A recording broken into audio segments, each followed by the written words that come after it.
Hello, my name is Cobi Williams, host of Palmetto Happenings with Cobi, a show all about economic development, workforce development, commercial real estate, and tourism within the great state of South Carolina. Today, I'm here with Miss Donna Brin from bFIVE40, the president and CEO of bFIVE40. How are you doing today, Donna? I'm doing great, Cobi. How are you? Life is good. Life is good. You know, it's a beautiful day in South Carolina, and this is a really cool facility. We'll get to that, though. I want to talk about this machine back here. But first of all, let's talk about you, Miss Donna Brin. Tell us about yourself. Yes. So we started bFIVE40 in 2018. We began as a one-product company. We started out as a toy product. We made our way into Walmart and Bed Bath & Beyond, and that kind of gave us some traction to invest in the equipment that was used to make that commercial product, which is called sublimation print. Okay. So sublimation print, cut, sew, and embroidery is the core foundation of bFIVE40. So we specialize in custom apparel and signage, banners, flags, table coverings, and then also everything that we use, everything that we make is made with recycled plastic fibers, textiles that are sustainable. So that plays into this machine back here. I'm gonna get straight away from my questions, but I wanted to, can you explain to our viewers about this machine? Because tell us about it. Yeah, so the machine is called a 3D knitting machine, and you know, this was kind of born out of two paths. The first is the pandemic kind of, you know, threw us for a top spin like a lot of other companies, but with bFIVE40 we actually were fortunate enough to grow, and not only grow, but I mean hyper grow. We were 4 employees at the beginning of 2020, and then we ended 2020 with 20 employees. So it was a dramatic growth, and the reason for that is fabric face masks and gaiters with our sublimation print equipment. And you know, we also came to realize during the pandemic how important labor is and how difficult it can be to come by. And so with 3D knitting, this is an advanced technology that the labor is in the machine. It basically reduces production steps and time with less people and less waste. So we are utilizing this technology to be able to reduce our need for cut and sew. While our cut and sew is, of course, very important, the machine can more effectively make parts that are typically cut and sewn. And so that's the beauty of the machine. We're using it to focus exclusively on automotive interior products, so door trim, cargo netting, seats, seat inlays, instrument panel covers. So yeah, there's a lot of really neat technology, but of course the whole thing is all about utilizing the recycled fibers in the products that we produce. And but just on the workforce development part of it, the cool thing about 3D knitting is, you know, we're now upskilling the workforce by hiring people that are now machine operators and programmers, because there's a heavy programming component in the technology versus, you know, the factory worker that gets paid a lot less. So it's, again, it's, I think, you know, talking about community and the benefits, and this technology as the first in South Carolina to have it, is pretty darn awesome. Talk about collaboration then when it comes to the workforce development component of it too. I'm sure you work closely with our tech schools too, because I'm sure that's where the workforce comes from. And we have some great programs here. I'm sure you work with tech and or Georgetown Technical College. I'm sure, we have a wonderful partnership with Horry Georgetown Technical College and Apprenticeship Carolina. In fact, it's really through that partnership that we were able to build the workforce that we have right now. So we have a sewing program. We also have a graphic design program, and we are training people on the 3D knitting machine that we have here. We have public education, private education, higher education, grade school, charter schools, all that stuff. You know, it's awesome. The opportunities for education are unlimited here in South Carolina. Well, that's the thing about South Carolina too. So I'm not from here. I'm from New York. I came down here about 10 years ago. But I like to say that I'm the Yankee that came down south, not trying to change a thing, because there's so many wonderful resources and partnerships and opportunities for small business, and it's just extraordinary the opportunities that are available here in this great state, and it's a large reason why we are as successful as we've been. So what are some notable recent successes of bFIVE40? Wow. Okay. So let's see. Mike Rowe, Mhm. if you're familiar with Yeah. him from the Discovery Channel, he makes his way around the country, visiting different corporations that do really dirty work, and he highlights the the skilled labor part of it, and he's really an awesome individual. There's a really great alignment with his foundation, MicroWorks, and bFIVE40. MicroWorks focuses on raising money to fund scholarships for future tradesmen and women, and we're all about the skilled trades too at bFIVE40. So during the pandemic, he was really instrumental in helping us to not only pay our workforce, but have this incredible growth and success through the sale of fabric face masks on his foundation's platform. And now, in the next couple of weeks, we're releasing another product for him, a magnetic shop towel, which is not public yet, so you've got the inside scoop on it. What's a magnetic shop towel? Yeah, so it's a shop towel that has a magnet sewn into the corner, so that it'll magnetize to that particular area that has metal, and so it's a quick, an easy grab for cleaning your hands, or it's a lint-free application. It's 100% polyester, so it's wicking. It's not an absorption type product. Yeah. But it's great for electronics cleaning, and there's a lot of real mechanics can use it for it's got awesome soil release properties. So that's one success. The other is with the 3D knitting. We are hyper focused on automotive, and we just recently attended the BMW Supplier Diversity Conference, and we were highlighted with Coastal Carolina as a success story. So they've been, BMW's been wonderfully supportive here in the state with plants, and having all the manufacturing here and job growth. And so we're working with them right now, trying to find interior applications for their automotive focus. And then also we've been working with and talking to Volvo Trucks. And so that's those another, are the big companies. These are the big companies in South Carolina. So automotive. How you like that success? So no, it's been a wild ride at bFIVE40. 5 years too. That's crazy. Yeah, we're really happy. Little River is our home, and we 7,000 square foot facility.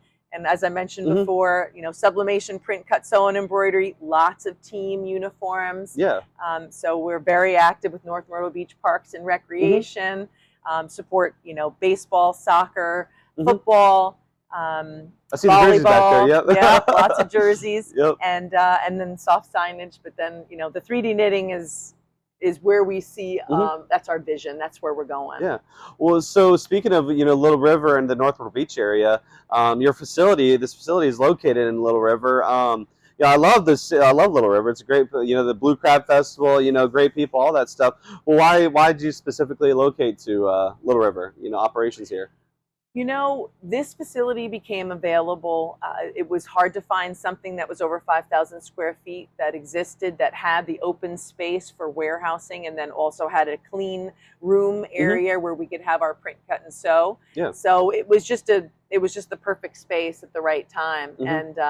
And I love the fact that we're in unincorporated Little River. So, bringing manufacturing to this area, to the beach in general, but to this specific area is meaningful because it really is not prevalent, and it should be. What's the inspiration between textiles and sustainability? Because when I think of your company, I think of sustainable development. And so what's the connection there? What was the inspiration between the connection? So in the very beginning of our company, I mentioned that we start off as one product, and that one product is an inflatable punching bag with weighted base. You remember that? I mean, you probably won't remember, but Bozo the Clown was one very popular. I do remember. That was Spider-Man. They had Marvel the Comics. Boppets thing. I remember. So we began making that particular toy product, and then got that into Walmart. As part of that product, we put a fabric cover over the top, and that fabric cover is made of a textile. It's it almost kind of was like a pillowcase with a an elastic band around the bottom, and then we sublimation print it. So that was the very beginning. And so you asked me about sustainability in textiles. So we have this. I would probably cut that part out because Okay. I don't know how Yeah. meaningful that is, but It's all good. No, that was cool. Yeah. If I So could do that. you asked me about sustainability in textiles. So we have this great partnership with Unify. Unify is in Greensboro, North Carolina, and they're the world's leading recycled fiber provider. And through that partnership, we purchase. Well, they collect bottles and break them down into chip. And then the chip is then extruded into fibers, and then the fibers are sold to the mills. So a lot of the fabrics that we purchase have those recycled fibers as part of the composition of the fabric. Okay. And with that, they give us these certified impact reports. Yeah. So with that, there's eco facts like how many plastic bottles are diverted from landfill and what the reduction in greenhouse gases are in choosing a recycled textile versus a virgin. And so we have all those statistics, and we can, on a run of, let's just say, 500 golf polos, we can tell you how many plastic bottles were used and etc. So it becomes very compelling for corporations. It's a way to substantiate your commitment to the environment. And so we pride ourselves as a sustainable textile focused company because it's just the right thing to do. Yeah, I just, when you mentioned about the glass thing, I think that's what you put in these machines right here. That's how you knit everything, right? Yeah, so the difference between this and sublimation, and I'm actually glad you brought that up, Cobi, because this will really highlight the sustainability aspect of 3D knitting, and also the simplification of the manufacturing process that comes with 3D knitting. So with sublimation printing, there's a gigantic machine to the right of Cobi that you aren't able to see, but it's super cool. It weighs 5,000 pounds, and it's just it's called a roll-to-roll heat press, and we load fabric rolls. They're 60 inches wide and 100 to 150 yards, long, and we put that onto the press with the digital prints, and then out the other side comes the printed fabric. So we've got a cut and sew function that happens after that. So basically, the pattern. Think of a shirt. The front of the shirt, the back of the shirt, the collar of the shirt, the sleeves. There are all these different pieces, and then we cut them out and then sew them together, and then that creates a polo. Yeah. Or a jersey or whatever else we're making.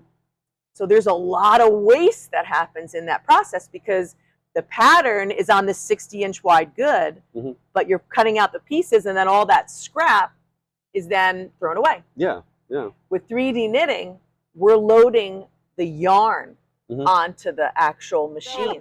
This yarn gets loaded onto the machine and is used to make whatever it is that we program the machine to make. So the difference is with their heat press, we're loading on fabric and then the pieces are cut out and there's waste.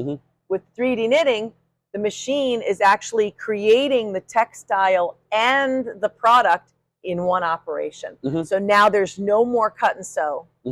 And there's a textile that is created on the flatbed machine that is made into the actual product. So it's really innovative stuff. Yeah, it really is, and it's also streamlined too. This is pretty cool. Can you tell our viewers about the concept or the connection between affordability and sustainability? Because there's always this notion that sustainable development, it's a nice idea, but it's also could be costly too. But in reality, you're talking about things that I think it's going to make things cheaper, and it's also more of it, Can you talk on that topic? Sure. So two things. One, here we are in 2023. We started off in 2018, and, the prices for sustainable fabrics have come down dramatically. So you really are seeing not a big price difference between a sustainably made fabric and a virgin fabric.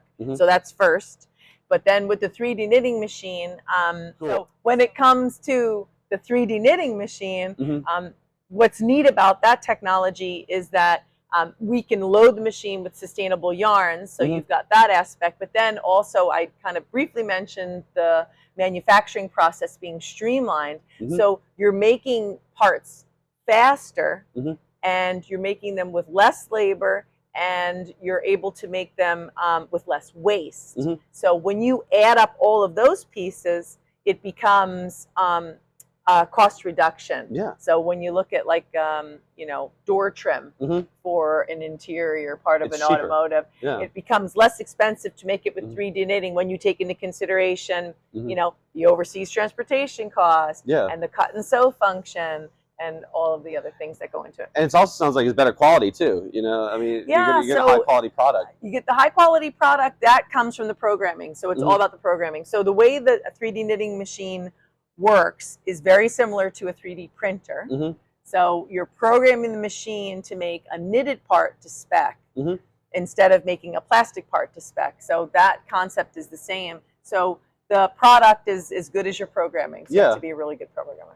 Oh, that's awesome. Are you a programmer yourself? I am not a programmer, but we have people that program on our staff. Yeah. So yes. That's good. That's good. You got people that can help you out with that. I love it.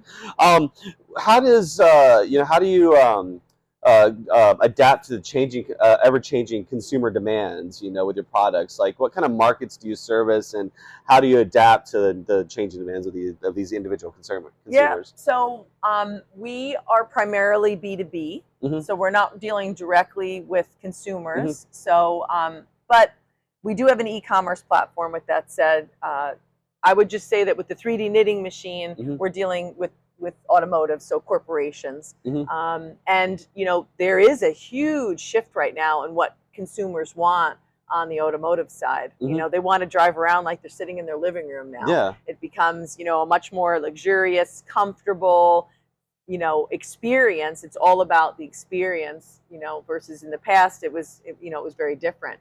So 3D knitting is an innovative way to meet the changing preferences of consumers, but we aren't necessarily dealing with those consumers. But on the team jersey side, we are. So yeah, we deal with a lot of coaches.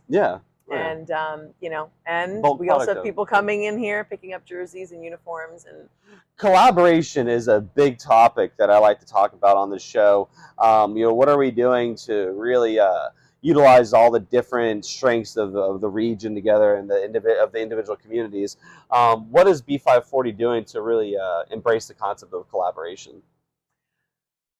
You know, the partnerships that we have here in the state of South Carolina, I think, are the reason why we are where we are. You know, the State Department of Commerce has been wonderful. I mean, Eileen Patnay is probably one of our biggest champions, and I mean, I would be here in the interview for an hour or two talking just about her specifically.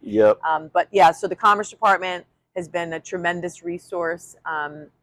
You know, Rusty Gaskins, you know, he's been workforce, you know, aspect, I'm sure. Yes, with training grants. We already talked about Georgetown Technical College.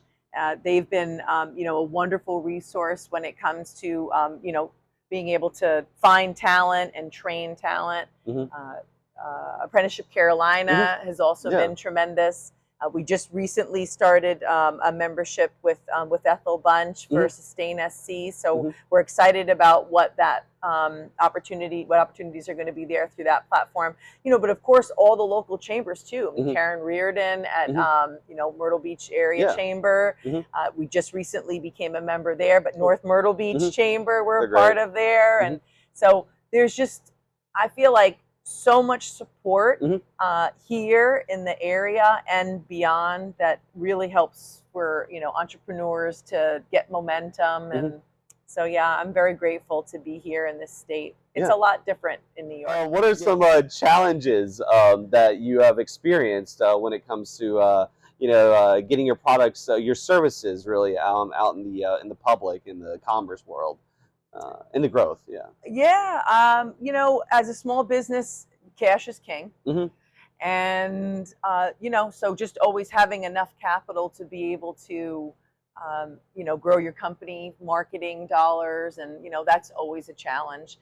What's nice is that because all of these resources that we've been talking about through the program are available, and, you know, going on doing interviews like this, and, you know, spending time with key people in the community, that's a great way to spur organic growth. But I would say a big challenge is just, you know, finding the right marketing platforms to be able to get your products and services out there and, you know, not break the bank. What's the plan, or what is your ultimate vision for bFIVE40 for the next decade? Dream. 3D knitting empire. I love it. I love it. I love it. I think so. I think we're going to continue in the same path that we are right now, which is staying really focused on customization and personalization, print products. Yeah. And 3D knitting is just a natural extension of what we're already doing now. The sublimation process is complicated. It's a steep learning curve, and 3D knitting is no walk in the park. It takes a lot of time and dedication to get trained and to develop the IP around the technology, but it's going to be a worthwhile investment. So in the next 5 to 10 years, I would be looking at looking for bFIVE40 to be, a leader in 3D knit technology for the automotive industry, continuing to reshore jobs from overseas, making the door trim and, seating applications, and working with, the big automotive companies here in South Carolina to make it happen as a certified woman-owned business and a champion of sustainable textiles. What are some events in the near future for bFIVE40 that you'd like our viewers to know about? Oh, well, the Mike Rowe towel release is coming. Okay, cool. So we talked about that. Yep, so Mike Rowe Works Foundation, we've been working with them for a while. And so the magnetic shop towel is going to be released sometime in the middle to the end of September. Okay. So that's exciting. I would look for that. And, proceeds, all net proceeds go to Mike Rowe Works Foundation, which funds scholarships for future tradesmen and women, which is pretty darn awesome and really very aligned with our mission. So that was one thing I would say to look for. We're in the middle of doing a lot of baseball uniforms right now. Yeah, so it's baseball season, man. So if you go anywhere around the North Myrtle Beach, actually, the state of South Carolina, we do a lot with Florence teams in Conway. And if you see the bFIT540 tag, that's bFIT540. That's our apparel brand. That's cool. One event that is going to be happening is at Stoll. Stoll, okay. Yep, Stoll at Carl Mayer, okay, which is the equipment maker for this 3D knitting machine. They're in Greensboro, North Carolina. And next week, from the 12th to the 14th of September, they have what's called Stoll Days. Stoll Days, okay. And I'll be there as a speaker. Yeah. And they talk about different trends that are happening in the southern textile markets, and also the 3D knitting innovations. They talk about different types of technologies, but everything relating to textiles. And well, Donna, thank you for joining the show today. Thank you for having me. I appreciate all your leadership in the region. This is awesome. I'm excited about the machine. I'm excited about what you're doing for the economy. And thank you all for listening to this episode of Palmetto Happenings with Cobi.